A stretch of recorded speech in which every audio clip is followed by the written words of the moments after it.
Hello students, today in this video I am going to teach you image formation by concave mirror. So image formation सीखने से पहले हम लोग कुछ rule सीखेंगे जो हमें इमेज फॉर्मेशन में हेल्प करेंगे. सी, ये हमारा कॉन्केव मिरर है. किसी ग्लास शीट पर, स्फेरिकल ग्लास शीट पर उसके बैक साइड में सिल्वर कलर की पॉलिश कर दी जाती है और इंटरनल सरफेस जो होता है वो होता है रिफ्लेक्टिव सरफेस. इसे हम बोलते हैं कॉन्केव मिरर. तो कॉन्केव मिरर में this is the focus point and this is the center of curvature. So in our first rule हम देखते हैं जो इंसिडेंट रे है वो प्रिंसिपल एक्सिस के पैरेलल आ रही है. तो जब इंसिडेंट रे प्रिंसिपल एक्सिस के पैरेलल आती है तो आफ्टर रिफ्लेक्शन ऑलवेज फोकस से गुजरेगी. कोई भी रे जो भी प्रिंसिपल एक्सिस के पैरेलल आ रही हो, मान लो ये रे प्रिंसिपल एक्सिस के पैरेलल आ रही है, तो जब ये रे प्रिंसिपल एक्सिस के पैरेलल आ रही है आफ्टर रिफ्लेक्शन ये रे भी फोकस से ही गुजरेगी. तो ये फर्स्ट रूल है. सेकंड रूल में इंसिडेंट रे फोकस से पास हो रही है, तो जब इंसिडेंट रे फोकस से पास होगी आफ्टर रिफ्लेक्शन वो प्रिंसिपल एक्सिस के पैरेलल हो जाएगी. This is second rule. तो आपको ध्यान रखना है कि जो भी रे फोकस से पास होगी आफ्टर रिफ्लेक्शन वो प्रिंसिपल एक्सिस के पैरेलल हो जाएगी. इन आवर थर्ड रूल, ये जो इंसिडेंट रे है ये सेंटर ऑफ कर्वेचर से मिरर की तरफ जा रही है और आपको ध्यान रखना है कि जो भी लाइन हम सेंटर ऑफ कर्वेचर से मिरर पर ड्रॉ करते हैं वो ऑलवेज नॉर्मल होती है. हेंस ये जो इंसिडेंट रे है ये सेंटर ऑफ कर्वेचर से मिरर पर जा रही है, आफ्टर रिफ्लेक्शन उसी रास्ते से वापस लौट आएगी. And the last one is, ये इंसिडेंट रे प्रिंसिपल एक्सिस से आई एंगल बना रही है, तो ये जितने एंगल से ये प्रिंसिपल एक्सिस एंगल बना रही है उतने ही एंगल से ये रिफ्लेक्ट हो जाएगी. So these are 6 position of objects on which we will learn formation of image. So when the object is at infinity,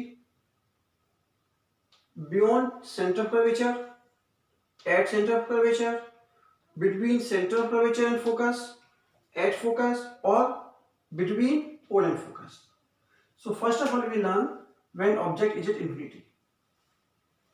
See, this is the concave mirror, this is the focus point and this is the center of curvature. तो जब object आपका infinity पर होता है तो raise जो आती हैं वो ऑलवेज पैरेलल होती हैं.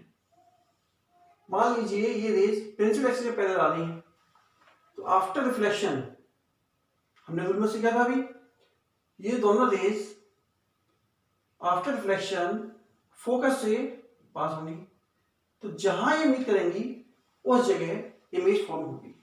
यहां आपका इंफिनिटी पर ऑब्जेक्ट रखा है जिसकी इमेज कहां बन रही है, फोकस पर बन रही है. अब नेक्स्ट केस में मान लेते हैं कि जो रेज इंफिनिटी से आ रही हैं वो प्रिंसिपल एक्सिस के पैरेलल नहीं है. मींस ये तो रे जो आ रही हैं ये इंफिनिटी से आ रही हैं, आपस में पैरेलल है लेकिन प्रिंसिपल एक्सिस के पैरेलल नहीं है. तो अब इमेज कैसे बनेगी, कहां बनेगी?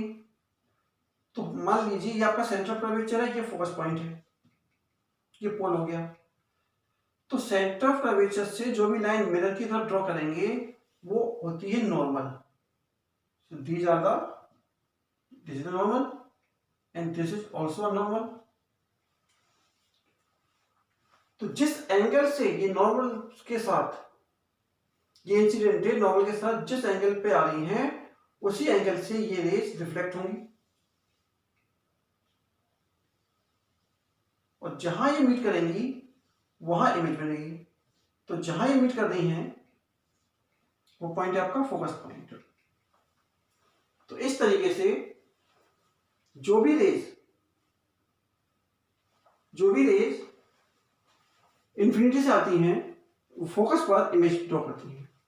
तो नेचर जो हो जाएगा of image real, and real image जो होती है वो होती है inverted, real inverted, and position हो जाएगी एट फोकस एंड साइज हो जाएगा हाईली डिमिनिश्ड।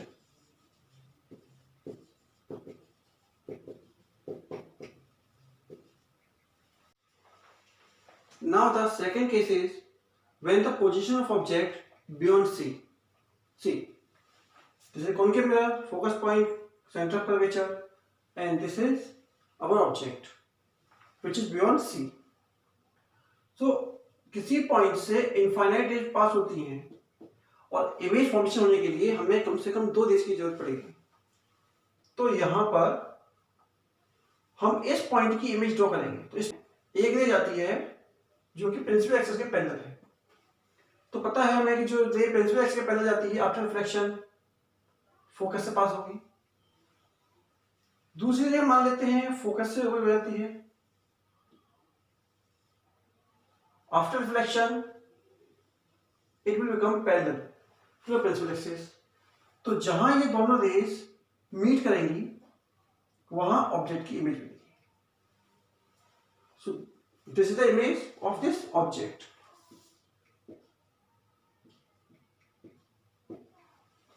तो नेचर क्या है इसका?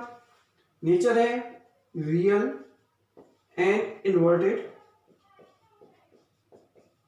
पोजीशन है बिटवीन सी एंड एफ और साइज है diminished.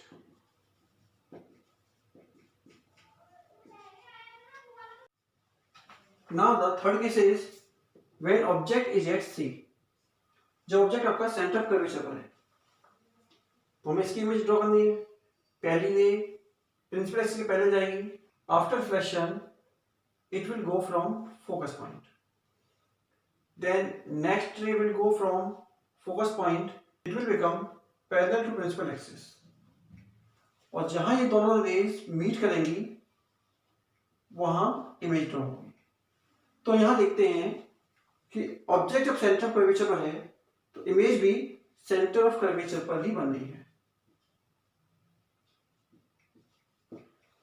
Now what is the nature of image? Image जो बनती है वो रियल बनती है and inverted. Position at C and size of the image is same size. Now in the fourth case, when the position of object is between C and F. Now object आपका center of curvature और focus के बीच में है।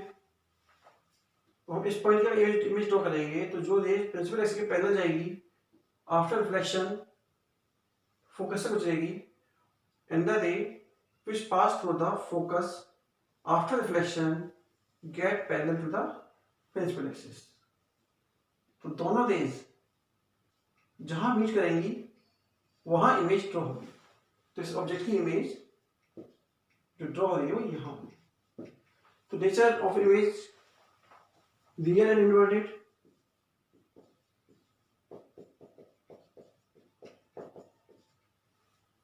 Position beyond C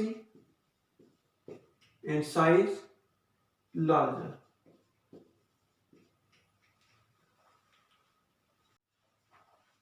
Now the next case is when object is at F. Object आपका focus पर है क्योंकि principal axis के पैरेलल आ रही है, आफ्टर रिफ्लेक्शन फोकस से पास होगी। तो नाउ नेक्स्ट रे हम मान लेते हैं ये आपका नॉर्मल है और जो रे है वो नॉर्मल की तरफ जा रही है, इस तरह जा रही है। तो जो भी इंसिडेंट रे जो नॉर्मल की तरफ जाती है या जो सेंटर ऑफ कर्वेचर की तरफ से जाती है after reflection it pass from the centre of curvature.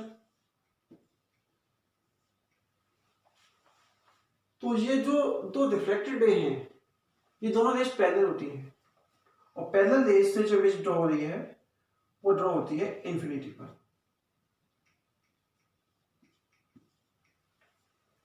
तो यहां जो इमेज बन रही है वो इंफिनिटी पर बन रही है। नेचर इसका real and inverted. Position at infinity and the size is highly enlarged.